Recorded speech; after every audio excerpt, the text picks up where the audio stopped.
So guys, आज मैं आपके साथ शेयर करूँगी बहुत ही खूबसूरत सा नेकलाइन।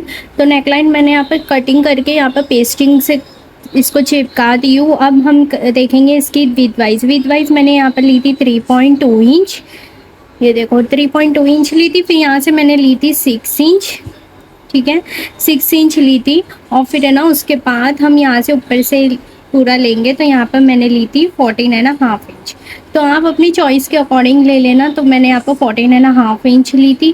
फिर जहाँ से हम इसको यहाँ से 1.5 इंच रखेंगे और फिर यहाँ से मैंने इसको थोड़ा सा ऐसे कर्व कर दी थी। स्टार्टिंग से ऐसे गोल करके फिर यहाँ से कर्विंग देके फिर नीचे तक इसको मैंने यहाँ पर मिला दी थी। अब ये इसको कैसे मिलाएंगे ये बता दें। सो मेरे पास ये बहुत ही खूबसूरत सी लेस है। देखने पर ये बहुत ही ब्यूटीफुल लग रही है। एंड इसकी इसकी जो विथ वाइज है ना, यहाँ पर जो मेरा फ्लावर है उसकी है चौड़ाई 1 में 1 कम। ये देखो 1 इंच में 1 कम है। तो इसके हिसाब से अगर आपकी पतली लेस हो तो आप अपने चॉइस के अकॉर्डिंग लेस ले सकते। तो जैसी आपकी पतली चौड़ी लेस है उसके अकॉर्डिंग आपको मेजरमेंट लेनी है। तो मेरी यहाँ पर है 1 में 1 इंच कम। तो अब मैं ना, ये जो हमारी कैनवस होती है नीचे से 1 इंच में 1 पॉइंट कम पर रखकर मैंने यहाँ पर मार्किंग कर दी थी। ये देखो 1 यहाँ पर मैंने मार्किंग कर दी थी और फिर इसी के हिसाब से मैंने यहाँ पर ऐसे लाइन ड्रॉ कर दी। लाइन ड्रॉ करेंगे हम 6 इंच तक। आप चाहे तो 7 इंच ले लेना अपने चॉइस के अकॉर्डिंग। मैंने यहाँ पर 6 इंच रखी थी। फिर 6 इंच तक की मैंने इसको यहाँ पर भी मैंने इतनी ही मार्किंग दी हूँ। ये देखो इतनी ही मार्किंग है मेरी, 1 इंच में 1 पॉइंट कम।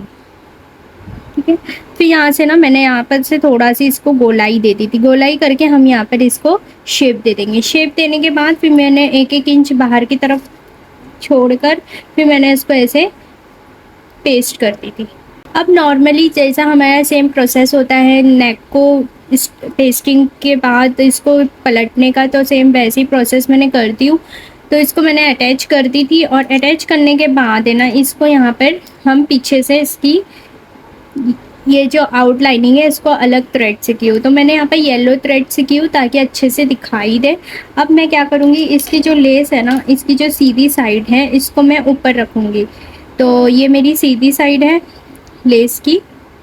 ये देखो ये रॉन्ग साइड है और ये सीधी साइड है।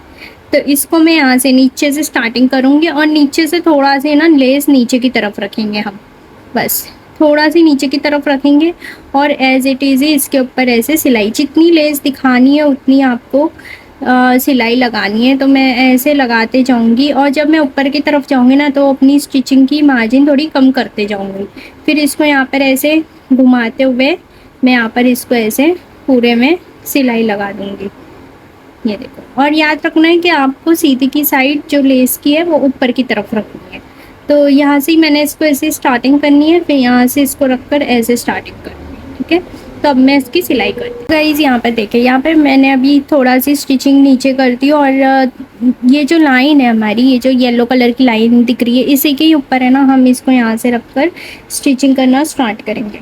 तो मैंने यहाँ पर रखी। अब यहाँ पर से इसको ऐसे स्टार्ट करते हुए लेकर जाएंगे पूरा ऊपर।